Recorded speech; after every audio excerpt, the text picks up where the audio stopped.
अङ्गम् हरेः पुलकभूषणमाश्रयन्ती भृङ्गाङ्गनेव मुकुलाभरणम् तमालम् अङ्गीकृताखिलविभूतिरपाङ्गलीला माङ्गल्यदास्तु मम मङ्गलदेवतायाः मुग्धा मुहुर्विदधती वदने मुरारेः प्रेमत्रपा प्रणिहितानि गतागतानि मालादृशार्मधुकरीव महोत्पलेया सा मे श्रियम् दिशतु सागरसम्भवायाः विश्वामरेन्द्रपदविभ्रमदानदक्षम् आनन्दहेतुरधिकम् मुरविद्विषोऽपि ईशम् विषीदतु क्षणमीक्षणार्धम् इन्दीवरोदरसहोदरमिन्दिरायाः आमीलिताक्षम् अधिगम्य मुदा मुकुन्दम् आनन्दकन्दमनिमेषम् अनङ्गतन्त्रम् आकेकरस्थितकनीनिकपक्ष्मनेत्रम् भूत्यै भवे मम भुजङ्गशयाङ्गनायाः कालाम्बुदालिललितो रसिकैटभागे धाराधरे स्फुरति या तडिदङ्गनेव मातुः समस्त जगताम् महनीयमूर्तिः भद्राणि मे दिशतु भार्गवनन्दनायाः बाह्वन्तरे मधुजितश्रितकौस्तुभेया हारावलीव हरिनीलमयी विभाति कामप्रदा भगवतोऽपि कटाक्षमाला कल्याणमावहतु मे कमलालयायाः प्राप्तम् पदम् प्रथमतः खलु यत्प्रभावात् माङ्गल्यभाजि मधुमाथिनि मन्मथेन मय्यापतेत् तदिह मन्थरमीक्षणार्धम् मन्दालसं च मकरालय कन्यकायाः दद्याद्दयानुपवनो द्रविणाम्बुधाराम् अस्मिन् किञ्चन विहङ्गशिशौ विषण्णे दद्याद्दयानुपवनो द्रविणाम्बुधाराम् अस्मिन् किञ्चन विहङ्गशिशौ विषण्णे दुष्कर्म घर्ममपनीय चिराय दूरम् नारायण प्रणयिनी नयनाम्बुवाहः इष्टाविशिष्टमतयोऽपि यया दयाद्रदृष्ट्या त्रिविष्टपपदम् सुलभम् लभन्ते दृष्टिः प्रहृष्टकमलोदर दीप्तिरिष्टाम् पुष्टिम् कृषिष्ट मम पुष्करविष्टरायाः गीर्देवदेति गरुडध्वज सुन्दरीति शाकम्भरीति शशिशेखरवल्लभेति सृष्टिस्थितिप्रलयकेलिषु संस्थितायै तस्यै नमस्त्रिभुवनैकगुरोस्तरुण्यै श्रुत्यै नमोऽस्तु शुभकर्म फलप्रसूत्यै रत्यै रमणीय गुणार्णवायै शक्त्यै नमोऽस्तु शतपत्रनिकेतनायै पुष्ट्यै नमोऽस्तु पुरुषोत्तमवल्लभायै नमोऽस्तु नारीकनिवारणायै नमोऽस्तु दुग्धोदधि जन्मभूम्यै नमोऽस्तु सोमामृतसोदरायै नमोऽस्तु नारायणवल्लभायै नमोऽस्तु हेमाम्बुजपीठिकायै नमोऽस्तु भूमण्डलनायिकायै सायिकायै नमोऽस्तु देवादिदयापरायै नमोऽस्तु शार्ङ्गायुधवल्लभायै नमोऽस्तु देवी भृगुनन्दनायै नमोऽस्तु विष्णोरुरसिस्थितायै नमोऽस्तु लक्ष्मी कमलालयायै नमोऽस्तु दामोदरवल्लभायै नमोऽस्तु कान्त्यै कमलेक्षणायै नमोऽस्तु बुद्ध्यै भुवनप्रसूत्यै नमोऽस्तु देवादिभिरर्चितायै नमोऽस्तु नन्दात्मजवल्लभायै सम्पत्कराणि सकलेन्द्रियनन्दनानि साम्राज्यदानविभवानि सरोरुहाक्षि त्वद्वन्दनानि दुरितोद्धरणोद्यतानि मामेव मातरनिशौ कलयन्तु मान्ये यत्कटाक्षसमुपासनाविधिः सेवकस्य सकलार्थसम्पदः सन्तनोति वचनाङ्गमानसैः त्वाम् मुरारिहृदयेश्वरीम् भजे सरसिजनिलये सरोजहस्ते धवळतमाम् शुकगन्धमाल्यशोभे भगवति हरिवल्लभे मनोज्ञे त्रिभुवनभूतिकरि प्रसीद मह्यम् भगवति हरिवल्लभे मनोज्ञे त्रिभुवनभूतिकरि प्रसीद मह्यम् दिग्हस्तिभिः कनककुम्भमुखावसृष्टस्वर्वाहिनी विमलचारुजलप्लुताङ्गी प्रातर्नमामि जगताम् जननीम् अशेषलोकाधिनाथ गृहिणीम् अमृताब्धिपुत्री कमले कमलाक्षवल्लभे त्वम् करुणापूरतरङ्गितैरपाङ्गैः अवलोकय माम् अकिञ्चनाना प्रथमम् पात्रम् अकृत्रिमम् दयायाः सुवर्धिय सुधिरमूभिरल्वधुम् त्रयीमयीम् त्रिभुवनमातरम् रमाम् गुणाधिका गुरुतर भाग्यभागिनः भवन्ति ते भुवि बुधभाविताशयाः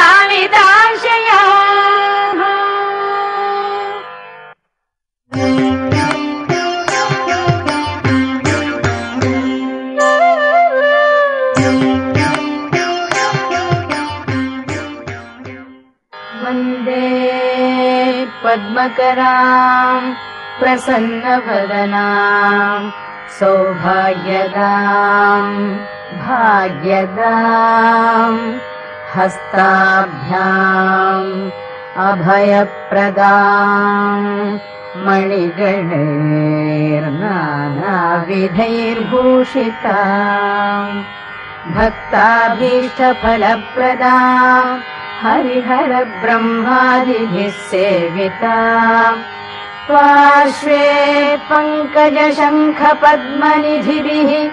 युक्ताम् सदा शक्तिभिः सरसिजनिलये सरोजहस्ते धवळतमाम् शुकगन्धमाल्यशोभे भगवति हरिवल्लभे मनोज्ञे त्रिभुवनभूतिकरि प्रसीद मह्यम्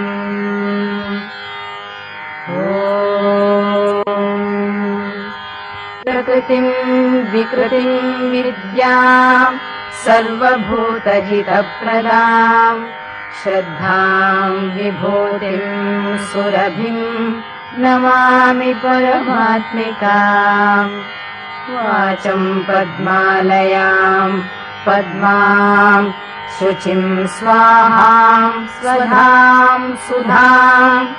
धन्याम् हिरण्मयीम् लक्ष्मीम् नित्यपुष्टाम् विभावरीम् अदितिम् च दितिम् दीप्ताम् वसुधाम् वसुधारिणीम् नमामि कमलाम् कान्ताम् कामाक्षीम् क्रोधसम्भवाम् अनुग्रहपराम् बुद्धिम् अनघाम् हरिवल्लभाम् अशोकाम् अमृताम् दीप्ताम् लोकशोकविनाशिनीम् नमामि धर्मनिलया करुणाम् लोकमातरम् पद्मप्रियाम् पद्महस्ताम् पद्माक्षीम् पद्मसुन्दरीम् पद्मोद्भवाम् पद्ममुखीम् पद्मनाभप्रियाम् रमाम् पद्ममालाधराम् देवीम् पद्मिनीम् पद्मगन्धिनीम् पुण्यगन्धाम् सुप्रसन्नाम् प्रसादाभिमुखीम् प्रभाम् नमामि चन्द्रवदनाम् चन्द्राम् चन्द्रसलाधरीम् चतुर्भुजाम् चन्द्ररूपाम् इन्दिराम् इन्दुशीतलाम् आकाशजननीम् पुष्टिम् शिवाम् शिवकरीम् सतीम् विमलाम् विश्वजननीम् तुष्टिम् दारिद्र्यनाशिनीम् प्रीतिपुष्करिणीम् शान्ताम् शुक्रमाल्याम् वराम् श्रियम् भास्करीम् बिल्वनिलयाम् वरारोहाम् यशस्विनीम् वसुन्धराम् उदाराङ्गाम् हरिणीम् हेममालिनीम् धनधान्यकरीम् सिद्धिम् स्त्रैणसौम्याम् शुभप्रदाम् नृपवेश्मगतानन्दाम् वरलक्ष्मीम् वसुप्रदाम् शुभाराम् हिरण्यप्राकाराम् समुद्रतनयाम् जयाम् नमामि मङ्गलाम् देवीम् विष्णुवक्षस्थलस्थिताम् विष्णुपत्नीम् प्रसन्नाक्षीम् नारायणसमाश्रिताम् दारिद्र्यध्वंसिनीम् देवीम् सर्वापद्रववारिणीम् नवदुर्गाम् महाकालीम् ब्रह्म विष्णु शिवात्मिकाम् त्रिकालज्ञानसम्पन्नाम् नमामि भुवनेश्वरीम् लक्ष्मी क्षीरसमुद्रराजतनयाम् श्रीरङ्गधामेश्वरीम् दासीभूत समस्तदेववनिताम् लोकैकदीपाङ्कुराम् श्रीमन्मन्दकटाक्षलब्धविभव ब्रह्मेन्द्र गङ्गाधराम् त्वाम् त्रैलोक्यकुटुम्बिनीम् सरसिजाम् वन्दे मुकुन्दप्रियाम् मातर्नमामि कमले कमलायताक्षि श्रीविष्णुहृत्कमलवासिनि विश्वमातः क्षीरोदजे कमलकोमलगर्भगौरी लक्ष्मी प्रसीद सततो नमताम् शरण्ये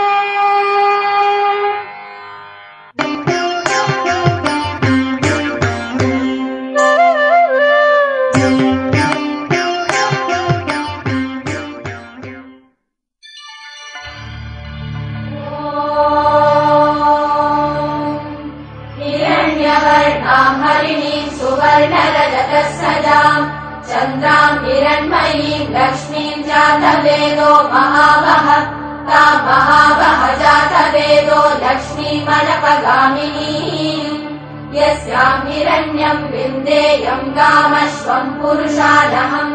अश्वपूर्वामृतमद्याम् हस्तिनादप्रबोधिनीम् श्रियम् देवीमुपह्वये श्रीर्महादेवीर्जुषताम् ताम् सोऽस्मिताम् हिरण्यप्राकाराम् मात्राम् ज्वलन्तीम् तृप्ताम् तर्पयन्तीम् पद्मे स्थिताम् पद्मवर्णाम् तामिहोपह्वये श्रियम्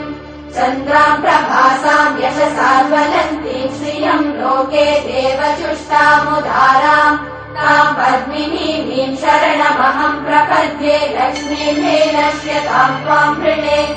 आदित्यवर्णे तपसोऽधिजातो वनस्पतिस्तव वृक्षोत बिल्वः तस्य फलानि तपसानुदन्तु मायान्तरायाश्च भाव्या अलक्ष्मीः उपैतु माम् देव सखकीर्तिश्च मणिना सह प्रादुर्भूतोऽस्मि राष्ट्रेऽस्मिन् कीर्तिवृद्धिम् ददातु मे शुक्तिपासामलाम् ज्येष्ठामलक्ष्मीम् नाशयाम्यहम् अभूतिमसमृद्धिम् च सर्वाम् निर्मृद मे गृहात् गन्धद्वाराम् दुरादर्शाम् नित्यपुष्टाम् करीषिणीम् ईश्वरीगुम् सर्वभूतानाम् तामिहोपह्वये श्रियम् मनसः काममाकूतिम् वाचः सत्यमशीमहि पशूनाम् रूपमन्नस्य मयि श्रीशयताम् यशः कर्दमेन प्रजा भूता मयि सम्भव कर्दम श्रियम् वासय मे कुले मातरम् पद्ममालिनीम् आपसृजन्तु स्निग्धानि चित्रीतवस मे गृहे निज देवी मातरम् श्रियम् वासय मे कुले आर्द्राम् पुष्करिणीम् पुष्टिम् पिङ्गलाम् पद्ममालिनीम् चन्द्राम् हिरण्मयीम् लक्ष्मीम् जातवेदो महावः आर्द्राम् यत्करिणीम् यष्टिम् सुवर्णाम् हेममालिनीम् सूर्याम् हिरण्मयीम् लक्ष्मीम् जातवेदो महावः ताम् महावः जातवेदो लक्ष्मीमनपगामिनीम् यस्याम् हिरण्यम् प्रभूतम् गावो दास्योऽश्वान् विन्देयम् पुरुषानहम् सर्वमङ्गलमाङ्गल्ये शिवे सर्वार्थसाधिके शरण्ये त्र्यम्बके देवि नारायणि नमोऽस्तुते नारायणि नमोऽस्तुते नारायणि नमोऽस्तुते ॐ महादेव्यै च विद्महे विष्णुपत्नी च धीमहि तन्नो लक्ष्मी प्रचोदयात् ॐ धनुर्धरायै विद्महे सर्वसिद्ध्यै च धीमहि तन्नो धरा प्रचोदयात्